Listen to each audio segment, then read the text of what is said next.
Quello che state guardando è un documento ufficiale rilasciato ai sensi del Freedom of Information Act risalente al 1964 e, per farvela semplice, è un documento di quella che al tempo si chiamava Chas Pfizer & Co. Inc. e sviluppa un contratto con l'esercito degli Stati Uniti per quanto riguarda lo sviluppo di agenti chimici invalidanti da utilizzare come armi chimiche. Direte: come? Un'azienda farmaceutica? No, scusate, la più grande azienda farmaceutica del mondo contrattata in segreto con il governo per sviluppare armi chimiche? Sì, esatto, e provate a bollare questa cosa come notizia falsa, forza, prova a bollare i documenti ufficiali firmati timbrati con tanto di numero di contratto pubblico come notizie false, vediamo dopo cosa ne pensa la gente. Ricordo che il documento in questione è stato declassificato nel 2015, la divulgazione dello stesso è legittimata dalla legge sulla libertà di informazione e il documento e tutte le informazioni presenti in questo video sono già di dominio pubblico. Attenzione che su questo canale le parole non vengono utilizzate a caso. Se ho detto contrattata in segreto con il governo per sviluppare armi chimiche, non è che l'ho detto a caso. In segreto perché il documento in questione, prima di essere declassificato nel 2015, era confidenziale. Parliamo di un documento rimasto fuori dalla consapevolezza pubblica per più di 50 anni e quello che mi suona strano è questo. Dove vai da Wikipedia alla storia stessa dell'azienda raccontata sul sito ufficiale dell'azienda stessa, nessuno include questo particolare. Ecco perché la parte di titolo che include la storia che nessuno ti racconta, perché dove vai a leggere la storia dell'azienda, questo particolare non viene assolutamente incluso. C'è un gap. Nessuno parla dei contratti con il governo che ha avuto questa azienda in ambito di ricerca nel settore bellico. Nessuno include nella storia molto controversa dell'azienda, costellata di accuse, denunce, processi giudiziari miliardari, eccetera, questo fatto. Nessuno parla del fatto che Pfizer, nero su bianco, carte ufficiali alla mano, negli anni 60 era contrattata con il governo degli Stati Uniti per la ricerca di agenti invalidanti da utilizzare come armi chimiche. Alcuni programmi di sondaggi e test negli Stati Uniti coinvolgono anche il progetto MK Ultra. Quando arriveremo al paragrafo relativo all'amnesia sul documento, vi accorgerete infatti che determinate ricerche, in questo caso incaricate dal governo a Pfizer, sono strettamente, e dico strettamente, correlate con i programmi del governo come MK Ultra e simili. Interessante, non trovi? Dati tutti i risvolti che questa superpotenza di azienda ha avuto negli ultimi anni, direi che, come dire, sai com'è? Vedere un documento ufficiale redatto, firmato, timbrato e scritto dall'azienda stessa che produce uno studio per l'esercito, per la sezione dell'esercito americano chiamata Chemical Corps, in cui si parla di armi chimiche, è molto interessante, per non dire terrificante. Ma estrapoli le informazioni dal contesto. Addirittura ultimamente c'è qualcuno che mi accusa di fare sensazionalismo mediatico, perché i miei contenuti sono talmente sensazionali che mi accusano di fare sensazionalismo mediatico. No. Ti sto semplicemente dicendo, guarda che questa azienda, oltre ad avere i molteplici trascorsi che tutti conoscono, raccontati da qualsiasi enciclopedia storica, ha anche dei precedenti all'interno di programmi oscuri di ricerca bellica con il governo americano. E personalmente penso che sia giusto farlo sapere, soprattutto a tutte quelle persone che si fidano ad occhi chiusi di quello che dicono in TV. Ebbene, la storia è ben diversa.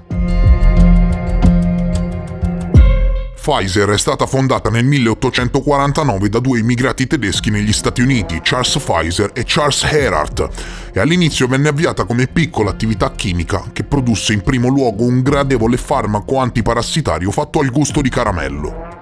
L'imperversare della guerra civile americana, scoppiata poco dopo nel 1862, ebbe un impatto tanto sulla nascente industria farmaceutica quanto sulla società americana in generale. La prima guerra industriale coinvolse tanto i produttori di farmaci quanto i produttori di armi e il destino di questa azienda era destinato a ingigantirsi in maniere inaudite. L'occasione per espandere la produzione dell'azienda arrivò proprio durante la guerra, quando gli eserciti dell'Unione avevano un grandissimo bisogno di antidolorifici e antisettici. Ebbene, nel 1868 i ricavi di Pfizer erano raddoppiati dall'inizio della guerra e le loro linee di prodotti si erano notevolmente ampliate. Dopo la guerra, Pfizer ha continuato a concentrarsi sui prodotti chimici industriali tanto quanto sui medicinali, producendo l'acido citrico necessario per l'emergente industria l'industria delle bevande analcoliche, alimentando marchi come Coca-Cola, e l'espansione di Dr. Pepper negli anni 80 dell'Ottocento.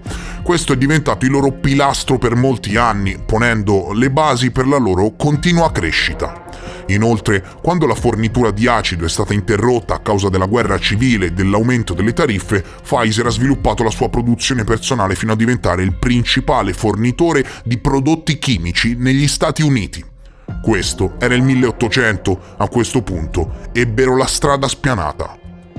Earhart morì nel 1891 e Pfizer nel 1906, lasciando un'azienda di circa 200 dipendenti nelle mani di Emil Pfizer, che fu presidente fino agli anni 40, ultimo membro della famiglia Pfizer ad essere coinvolto nella gestione dell'azienda. Sotto la sua guida, l'esperienza di Pfizer nei metodi di produzione scientifica si sviluppò notevolmente e nel 1919 i loro scienziati aprirono la strada alla produzione di fermentazione di muffe e furono proprio gli antibiotici a segnare il passaggio alla moderna Pfizer.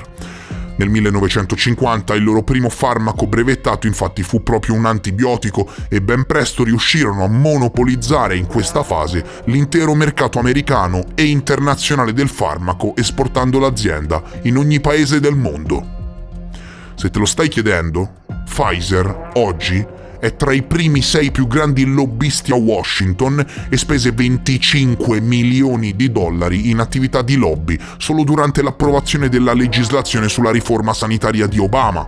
Sono arrivati talmente in alto a radicarsi all'interno della politica americana e internazionale che spostano miliardi ogni qualvolta ce ne sia bisogno. Sono lobbisti potentissimi che finanziano le leggi che gli fanno più comodo.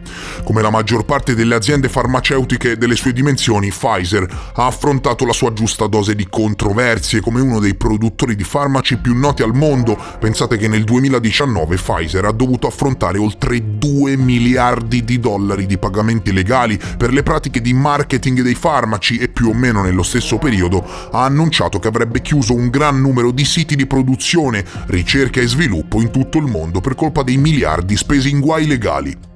Tra la fine degli anni 2000 e l'inizio del 2010 anche Pfizer, come molte altre grandi aziende farmaceutiche, stava riscontrando difficoltà non indifferenti con farmaci che rappresentavano il 40% delle sue vendite non coperti da brevetto e una serie di fallimenti di alto profilo di farmaci in fase di sviluppo, come per esempio il farmaco anticolesterolo Torcetrapib, che ha causato un marcato aumento dei decessi rispetto al gruppo di controllo negli studi clinici. Parliamo di un farmaco Pfizer il cui sviluppo è stato interrotto nel 2006 quando alcuni studi clinici di fase 3 hanno mostrato un'eccessiva mortalità per tutte le cause nel gruppo di trattamento. La notizia di questo risultato disastroso arrivò pochi giorni dopo che il CEO Jeff Kindler aveva salutato il farmaco come potenzialmente uno dei composti più importanti della nostra generazione. Parliamo di alcuni fallimenti di alto profilo, procedimenti giudiziari e guai legali che hanno interessato Pfizer per miliardi di dollari e, come se non bastasse, con tutta una serie di mega fusioni dall'inizio del 2000 ha divorato tante di quelle aziende che la metà basta. È stata al centro di moltissimi scandali e nonostante tutto non ha mai avuto cenni di rallentamento, anzi, tuttora conta qualcosa come 100.000 dipendenti in tutto il mondo. Questa, cari signori, era in breve, molto in breve, la storia dell'azienda. Te su qualsiasi enciclopedia leggi questo, ma cos'è che non sappiamo? Ebbene, Pfizer, signori, è uno dei maggiori contraenti appaltatori del governo federale degli Stati Uniti. Cosa significa? Significa che ogni anno sviluppa contratti per il governo federale per miliardi di dollari. Fino ad oggi non si sapeva che a metà della sua storia ha sviluppato contratti per il governo, che incaricò l'azienda per studiare agenti inabilitanti, invalidanti da utilizzare come armi chimiche. Oggi si sa e a distanza di 50 anni gli uffici FOIA permettono l'accesso a queste carte, perché ormai non hanno nessun effetto sulle attuali capacità di intelligence degli Stati Uniti, ma comunque al tempo erano confidenziali e quindi possiamo vedere i contratti che Pfizer ebbe nel 1964 con il governo. Quello che non possiamo sapere è se fra i miliardi di contratti annuali che firma Pfizer con il governo ogni anno ci sia qualcosa di diverso rispetto alla fornitura di medicinali. Voglio dire, se io come essere pensante che mi distinguo da una comune scimmia vengo a sapere con certezza che 50 anni fa l'azienda era contrattata con il governo per aiutarlo nel programma di armi chimiche, non mi sorge forse il dubbio che anche negli attuali contratti che ha oggi con il governo ci sia qualcosa di altamente classificato? Allora, dati alla mano. Nel 2021 è normale, no? Che risulti al 6° posto tra i maggiori appaltatori federali del governo, giusto? Ha fornito e prodotto quello che tutti sappiamo e quindi ok. Così come nel 2020 e nel 2022 è ai primissimi posti con più di 10 miliardi di contratti con il governo, ecco. Ma se ti dicessi che era fra i maggiori appaltatori del governo anche negli anni precedenti? Nel 2010 era al 65° posto. Nel 2015 era al 66° posto, cifre stabilite in contratti da miliardi di dollari statunitensi, no spiccioli. E nel 2018 pure era fra i primi 65 posti e di crisi globali non ce n'erano. Va bene che fornisce moltissimi farmaci e che quindi è tranquillamente giustificabile, ma di crisi globali non ce n'erano e comunque è dagli anni 60 che questa superpotenza è fra i maggiori appaltatori del governo federale americano. Il punto però non è questo, il punto è il succo della mia domanda. In questi contratti miliardari che ha questa casa farmaceutica dagli anni 60 con il governo, che cosa si nasconde? Perché nel 1964 sappiamo per certo che sviluppava agenti invalidanti per il programma di armi chimiche americano e non mi stupirebbe se contratti simili si siano protratti negli anni. Capisci cosa voglio dire? Ma facciamo un back in time. Andiamo indietro nel tempo e guardiamo queste informazioni con la lente di ingrandimento. Chas Pfizer, 7 luglio 1964.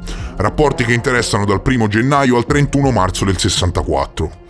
Ricerca di nuovi agenti chimici invalidanti, cioè ragazzi, nero su bianco, Esercito degli Stati Uniti, e vedete questa sigla CRDL? Ebbene, sta per Chemical Research and Development Laboratories, laboratori per lo sviluppo e la ricerca di agenti chimici dell'esercito americano. Qui c'è il numero di contratto, e ormai coperto dal timbro che riporta la dicitura cancellato, perché ormai il documento è declassificato. Sotto c'è scritto che un tempo il documento conteneva informazioni in grado di mettere a repentaglio la sicurezza nazionale. Questa è storia, documenti storici, verità assolute e documentate. Documento redatto dai laboratori medici della Pfizer.